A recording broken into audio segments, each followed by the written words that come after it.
तरफ से ओप्पो का F17 Pro जो भी हाल ही में लॉन्च हुआ है ये आपको मिल जाएगा 23,000 में। दूसरी तरफ है सैमसंग का M31s जो आपको मिलता है 19,500 का। दोस्तों इस वीडियो में मैं इन दोनों मोबाइल्स में कंपैरिजन करके आपको बताऊंगा कि आपको थोड़ा सस्ता M31s खरीदना चाहिए या फिर महंगा ओप्पो। तो वीडियो को आप एंड तक देखते रहिएगा, बिल्कुल भी स्किप मत करिएगा। दोनों में 3,500 का फर्क है। चलिए देखते हैं 19,500 में सैमसंग के साथ आपको क्या क्या दिया गया है।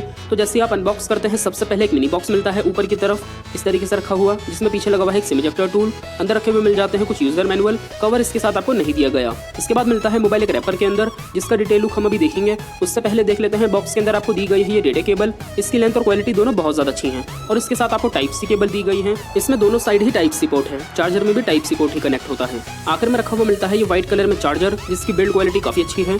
अब अच्छी चीज ये है इस मोबाइल में आपको फास्ट चार्जिंग का सपोर्ट भी दिया गया है और एक 25 वाट का फास्ट चार्जर मोबाइल के साथ बॉक्स के अंदर ही मिल जाता है। तो चार्जर भी आपको बहुत बढ़िया दिया गया है सैमसंग के M31s के साथ। अब ये सारा सामान आपको मिलता है सैमसंग के साथ 19,500 में। रेट के हिसाब से देखा जाए तो बॉक्स के कंटेंट्स आपको बहुत अच्छे ही दिए गए हैं, फास्ट चार्जर भी काफी अच्छा है और टाइप सी केबल भी मिल जाती है। बस एक कवर अगर होता तो काफी अच्छा रहता। चलिए देखते हैं अगर आप 3,500 और ज्यादा खर्च करते हैं ओप्पो के F17 Pro पे तो 23,000 में इसके साथ क्या क्या दिया गया है। तो जैसे आप अनबॉक्स करते हैं ओप्पो को, आपको सबसे पहले रखा हुआ मिलता है मोबाइल एक रैपर के अंदर, जिसका डिटेल लुक हम अभी देखेंगे। उससे पहले देख लेते हैं एक मिनी बॉक्स मिल जाता है इसी के ठीक नीचे। इसमें पीछे लगा हुआ है एक सिम इजेक्टर टूल। अंदर रखे हुए मिल जाते हैं कुछ यूजर मैनुअल। एक दिया गया है कवर, जिसकी क्वालिटी आपको नॉर्मल ही मिलती है, लेकिन इसके साथ दिया गया है ये चीज काफी अच्छी है। एक मिल जाती है डेटा केबल, जिसकी लेंथ और क्वालिटी दोनों बहुत ज्यादा बढ़िया है और इसके साथ भी दोस्तों आपको टाइप सी केबल दी गई है। तो टाइप सी केबल का सपोर्ट आपको दोनों में मिल जाता है और क्वालिटी भी डेटा केबल की दोनों की बहुत ज्यादा बढ़िया है। लेकिन इसके बाद आपको रखे हुए मिलते हैं ईयरफोन्स, जिनकी क्वालिटी मुझे नॉर्मल ही लगी। बाकी दोस्तों आजकल आपको किसी भी मोबाइल के साथ देखने को नहीं मिलते, ओप्पो के साथ दिए गए हैं, ये चीज काफी अच्छी है। आखिर में आपको रखा हुआ मिलता है ये व्हाइट कलर में चार्जर। इसकी भी बिल्ड क्वालिटी काफी अच्छी है, काफी हैवी चार्जर है ये। इसके अंदर भी आपको फास्ट चार्जिंग का सपोर्ट दिया गया है और एक 30 वाट का फास्ट चार्जर मोबाइल के साथ बॉक्स के अंदर ही मिल जाता है। अब ये सारा सामान आपको मिलता है ओप्पो के F17 Pro के साथ 23,000 में। देखा जाए तो दो चीजों का फर्क है, एक तो चार्जर इसके साथ आपको 30 वाट का दिया गया है, सैमसंग के साथ 25 वाट का है। दूसरा इसके साथ आपको ईयरफोन्स दिए गए हैं। तो दोस्तों रेट के हिसाब से देखा जाए वैसे तो दोनों मोबाइल अपनी जगह सही हैं, लेकिन फिर भी मुझे सैमसंग इस चीज में ज्यादा बेटर लगा क्योंकि इसकी कीमत भी 3,500 कम है और चार्जर उसके साथ भी काफी अच्छा मिल जाता है इसी मोबाइल की तरह। बस देखा जाए तो ईयरफोन्स का फर्क है, लेकिन रेट में 3,500 का फर्क है, तो इस चीज में सैमसंग ज्यादा बेटर है। चलिए बात कर लेते हैं डिजाइन के बारे में। तो दोस्तों इन दोनों मोबाइल्स के अंदर आपको डिजाइन मिलता है बहुत ही ज्यादा ग्लॉसी। आप देख सकते हैं लाइट की रिफ्लेक्शन दोनों मोबाइल्स के बैक पैनल पे बहुत अच्छी लग रही है।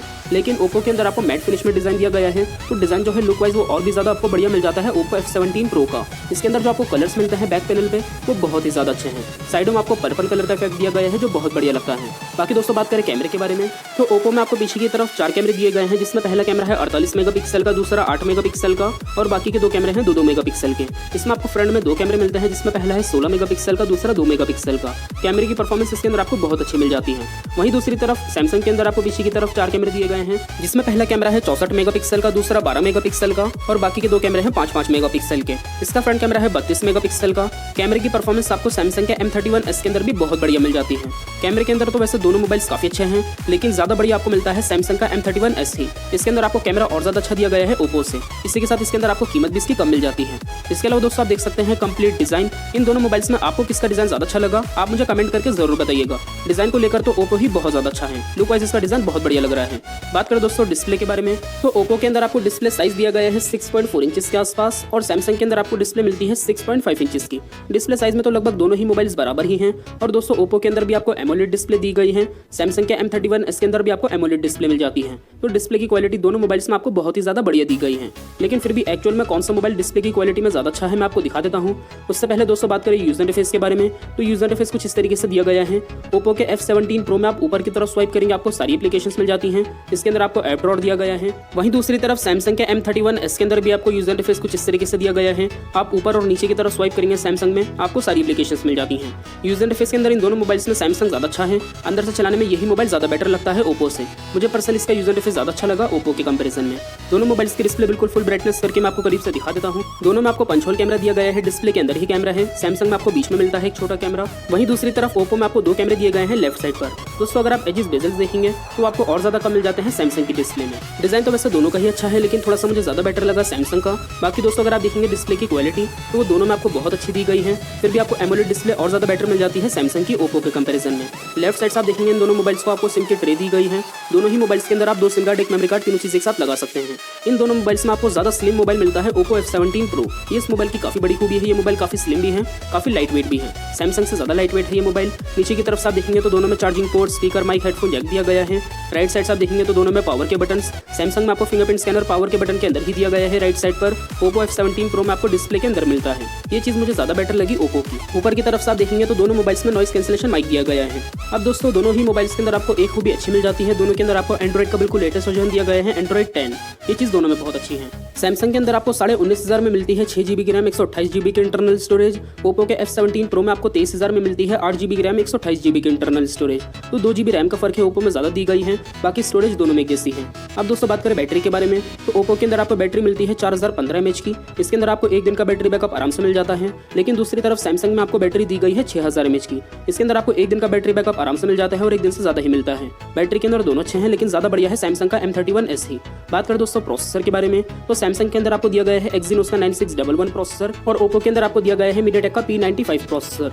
अब देखिए, अगर आप एक बहुत ज़्यादा हैवी यूजर हैं तो वैसे तो दोनों ही मोबाइल्स के अंदर आपको काफ़ी अच्छी ही परफॉर्मेंस देखने को मिलती है, लेकिन फिर भी ओवरऑल देखा जाए तो इन दोनों मोबाइल्स में Oppo ज़्यादा बढ़िया है अच्छी परफॉर्मेंस के लिए। इसके अंदर आपको हैंग होने की दिक्कत थोड़ी सी कम देखने को मिलेगी सैमसंग के कंपैरिजन में।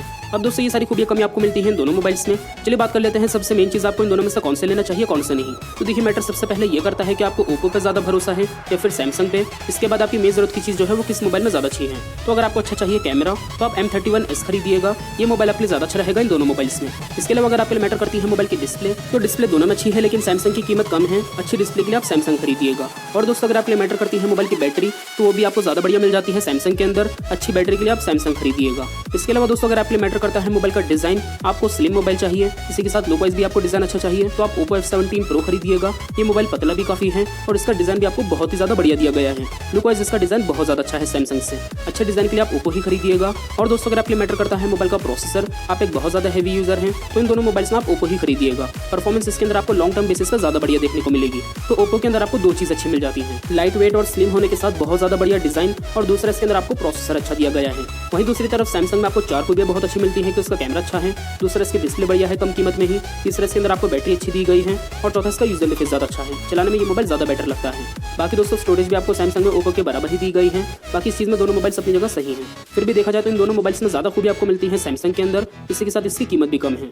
मुझे पर्सनली दोस्तों वैसे तो दोनों ही मोबाइल्स काफ़ी ज़्यादा अच्छे लगे, Oppo का डिज़ाइन भी बहुत अच्छा लगा, लेकिन फिर भी अगर इन दोनों में से एक ही चूज़ करना हो तो मैं सैमसंग के M31s को चूज़ करूँगा, क्योंकि इसकी कीमत भी कम है और खूबियाँ भी ज़्यादा हैं। आप बताइएगा फिर भी कमेंट करके आपको इन दोनों मोबाइल्स में कौन सा मोबाइल ज़्यादा अच्छा लगा। आपको डिज़ाइन और परफॉर्मेंस ज़्यादा अच्छी चाहिए या फिर डिस्प्ले, कैमरा, बैटरी और यूजर इंटरफेस, ये चीज़ कमेंट करके जरूर बताइएगा। वीडियो आपको पसंद आए तो वीडियो को लाइक कर दीजिए। वीडियो के नीचे जो लाल कलर का बटन उसे दबा के चैनल को सब्सक्राइब कर लीजिए। बेल आइकन भी दबा दिएगा ताकि नई वीडियोस आप तक पहुंचती रहें। इसके अलावा वीडियो अगर आपको हेल्पफुल लगी तो अपने दोस्तों के साथ इस वीडियो को शेयर कर दिएगा व्हाट्सएप, फेसबुक पे। मिलते हैं अगली वीडियो में, तब तक के लिए टेक केयर, बाय बाय।